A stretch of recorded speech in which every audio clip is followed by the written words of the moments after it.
left to do is sit back, relax, and enjoy your flight with Qatar Airways. তো আবার একবার বেরিয়ে পড়লাম। তো এবারের জার্নিটা হচ্ছে লাস্ট টাইম গেছিলাম বাংলাদেশ, তো মোটামুটি 1 মাসের মধ্যে আরেকটা ইন্টারন্যাশনাল ট্যুর হচ্ছে। তো এবার হচ্ছে বার্সেলোনা। তো এখন বাজে রাত্রি 12টা, আর এখন আমি চলে এসেছি এয়ারপোর্টে। তো এখান থেকে আমার ফ্লাইটটা যেটা আছে কাতার এয়ারওয়েজে, তো এখান থেকে দোহা এবং দোহা থেকে স্পেন। তো এখান থেকে আমার ফ্লাইট 3:50-এ তো ছাড়বে, সেটা পৌঁছবো আমি দোহাতে সকাল লোকাল টাইমে 6:30, আর ওখানে 8:30টার পরে। তো আমার জাস্ট কাউন্টারটা এখন খুলেছে। আর এই ট্রিপটা হচ্ছে আমার টোটাল 1 সপ্তাহের জন্য। তো আমি আজকে যাচ্ছি, আবার ফিরবো 1 সপ্তাহ পরে, পরের সানডে। তো ওখানে স্পেনের বার্সেলোনাতেই আমরা থাকবো। তো পুরো অফিসে কাজই আছে। তো জাস্ট হয়তো একদিন হাফ বেলা টাইম পাবো ঘোরার। দেখা যাক, এবার সেটা তোমার সাথে শেয়ার করা যাবে। আর ইমিগ্রেশনে আবার লম্বা লাইন পড়ে গেছে। মোটামুটি মনে হচ্ছে এখানে 8 ঘন্টা 40 মিনিট লেগে যাবে। আর ফ্লাইটে দেওয়া ছিল একটা পিলো, একটা ব্ল্যাঙ্কেট আর একটা হেডফোন। আর হেডফোনটা খুব দরকার, কারণ এদের যে এন্টারটেনমেন্ট সিস্টেমে সেটা 2 পিন হেডফোন টাইপের। তো আমাদের হেডফোনগুলো কাজ হবে না, ওদের হেডফোনটাই দরকার। তো এই ফ্লাইটটা তো আমাদের রাতে 3টের সময় তখন ছাড়লো এখান থেকে। আর এদের যে সিকিউরিটি ব্রিফিংটা খুব ভালো লাগলো, পুরো সিনেমার মতো চলছে। তো অনেক লম্বা ছিল, প্রায় 5 থেকে 6 মিনিটের। আর এন্টারটেনমেন্ট সিস্টেমটা অনেক কিছু ছিল, বলিউডের অনেক মুভি, হলিউডের মুভি, গান, অনেক কিছুই ছিল। তো টাইম পাস হয়ে গেল। আর তার মাঝখানে আমাদের দিয়ে গেল রাতের একটা ডিনার। তো ডিনারটা বেশ ভালোই ছিল। তো মেনুতে ছিল উপরে ফ্রেশ ফ্রুট, দেন ওটস, সাথে spinach with chicken, potatoes and অল্প রাইস, সঙ্গে একটা ব্রেড। আর আমি কোক নিয়েছিলাম। আর তারপরে আমি নিয়ে নিলাম পছন্দের জিনিসটা, পেয়ে গেলাম বেলিস। তো এটা আমার খুব পছন্দ, আর এটা ফ্লাইটে অ্যাভেলেবেল ছিল। তো আমি বেশ 2-3বার বেলিসটা নিয়ে নিলাম। আর তার সঙ্গে ওরা দিচ্ছিল একটা 4700 বিসির যে স্ন্যাক্স ক্র্যাকার্স, সেটা রাইস ক্র্যাকার ছিল একটা। তো এইটা প্রত্যেকবার ড্রিঙ্কসের সঙ্গে পাচ্ছিলাম আমি একটা করে। আর এবারে আমি উইন্ডো সিটটা পাইনি। আমি দোহা টু বার্সেলোনাটা উইন্ডো সিট বুক করেছিলাম। তো এটা আমি আইএল সিটে বসেছিলাম। এখানে আমার একটু এন্টারটেনমেন্ট সিটের প্রবলেম হচ্ছিলো, বারবার আমার ভিডিওটা স্কিপ হয়ে যাচ্ছিলো বা ব্যাক হয়ে যাচ্ছিলো। বাট আমি দেখলাম যে একটা জিনিস, যে ফ্লাইটে যাওয়ার সময় এরকম যদি টিভি থাকে, তাহলে উইন্ডো সিটে বসার কোনো দরকারই পড়ে না, কারণ ভেতরে আমি মাল্টি অ্যাঙ্গেল ক্যামেরা পাচ্ছিলাম, যাতে আমি পুরোটা দেখছিলাম কীভাবে যখন মানে ল্যান্ডিং হচ্ছে সেটা আমি লাইভ দেখছিলাম। আর তারপরে আমরা পৌঁছে গেলাম দোহাতে। আর এখানে ফ্লাইটটা এয়ারপোর্ট থেকে অনেক দূরে নামায়। তো বাসে করে আমরা গেলাম। বাসে করে মোটামুটি 8 থেকে 10 মিনিট লেগেছিলো আমাদের এয়ারপোর্ট পর্যন্ত পৌঁছতে। আর এয়ারপোর্ট পৌঁছানোর পরেই আবার ইমিগ্রেশন হলো আমাদের। ইমিগ্রেশন চেক টেক করা হলো যে হ্যান্ড ক্যারি যে করছিলাম আমার লাগেজগুলো, তার মধ্যে কিছু আছে কি না। আর তারপরে আমি বেরিয়ে গেলাম দোহা এয়ারপোর্টটা দেখতে। This is the one of the most beautiful airport. But আমার কাছে বেশি সময় ছিল না, কারণ আমার নেক্সট ফ্লাইটটা ছিল আর 2 ঘন্টার মধ্যেই। তো বাট যেটা মেন সবাই করে, তো আমি গিয়েই ফার্স্টে চলে গেলাম ডিউটি ফ্রিতে। আর দেখতেই পাচ্ছ ভেরিয়াস টাইপের, ভেরিয়াস ফ্লেভারে অনেক কিছু আইটেম ছিল এখানে। এখন আছি আমি দোহাতে, আর এখানে জাস্ট আমার ট্রানজিটটা হলো এখন।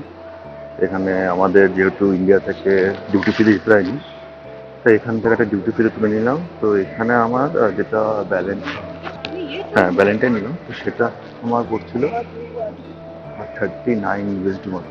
তো এখানকার কারেন্সিতে 130 AED কাটলো, অ্যান্ড আমার ইন্ডিয়ান কাছে 2893। আর এটা হচ্ছে জাস্ট ইয়ারটা। আর এখন আমার ফ্লাইট মোটামুটি আর 8 ঘন্টার মধ্যে। তো এবারে ফ্লাইটটা হচ্ছে টু বার্সেলোনা, যেটা সময় লাগবে আরও 5 ঘন্টা মতো। আর তারপরে আমি চলে গেলাম আমার গেটটা খুঁজতে, কারণ লেট হয়ে যাচ্ছিলো। তো মোটামুটি দৌড়াদৌড়ি করে আমি পৌঁছে গেলাম রাইট টাইমে গেটের সামনে। আর তারপরে আবার আমাদের বাসে করে নিয়ে গেল ফ্লাইট অবধি, সেটা আবার 10 থেকে 15 মিনিট টাইম লেগে গেল। আর তারপরে এবারে আমরা পৌঁছে গেলাম আমার দোহা টু বার্সেলোনা ফ্লাইটটা, যেটা কাতার এয়ারওয়েজেরই। আর এবারে ফ্লাইটের যে প্যাসেঞ্জার্স তারা টোটালি ডিফারেন্ট, কারণ হচ্ছে যে আমি এতক্ষণ পর্যন্ত ইন্ডিয়া থেকে যে দোহা যাচ্ছিলাম, সেখানে ফ্লাইটে আমি নোন ল্যাঙ্গুয়েজগুলো শুনতে পাচ্ছিলাম, যে বাংলা, হিন্দি, ইংলিশ সবগুলোই। বাট এখানে ম্যাক্সিমাম স্প্যানিশ, মানে ইভেন আমার সাইডে যারা বসছে তারাও স্প্যানিশ। টোটাল জার্নিতে ম্যাক্সিমাম লোক স্প্যানিশে কথা বলছে বা অন্যান্য ল্যাঙ্গুয়েজ, ইংলিশ খুব কম লোকেরই শুনলাম আমি। আর এখানে আফ্রিকানও ছিল, অ্যান্ড ব্রিটিশ ফরেনার অনেকে ছিল, বাট ম্যাক্সিমাম আমি স্প্যানিশ ল্যাঙ্গুয়েজ শুনছি, সবাই তাতেই কথা বলছে এবং আমি ট্রাই করছি বোঝার যে কী বলছে। আর একটা ছোট্ট কিট দিয়েছিল, তার মধ্যে ছিল একটা মাস্ক, একটা গ্লাভস আর একটা hand sanitiser. Second thing, window shades. এখানে উইন্ডো শেডস নেই, বাটন আছে, আমি যতটা চাইবো ডিম করে দিলেও উইন্ডো ডিম হয়ে যাবে। সো কোনো শেডস নেই, জাস্ট এখান থেকে কন্ট্রোল হচ্ছে পুরো।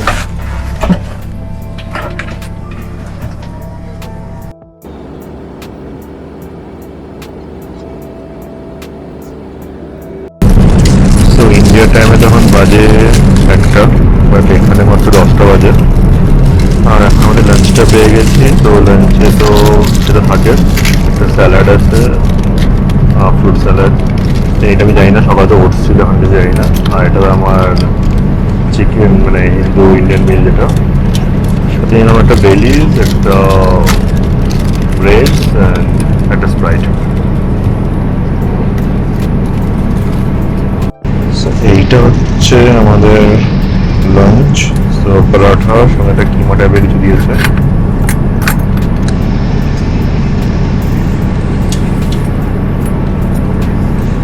Chicken keema and just potato একটা, আলু একটা।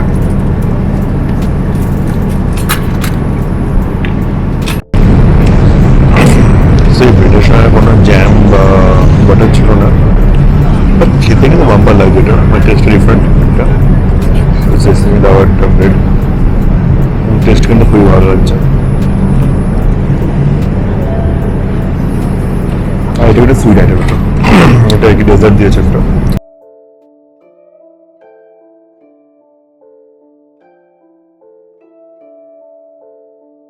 তো ইমিগ্রেশন শেষ, আর এখন এখানে এসেছি ব্যাগেজ কালেক্ট করতে।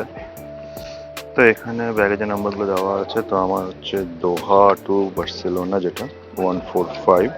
সো 13 নম্বরে দিয়েছে ব্যাগেজটা গার্ড করে। আর এর মধ্যে আমার বসের ফ্লাইট মিস হয়ে গেছে অ্যান্ড ও পরের ফ্লাইটই আসছে।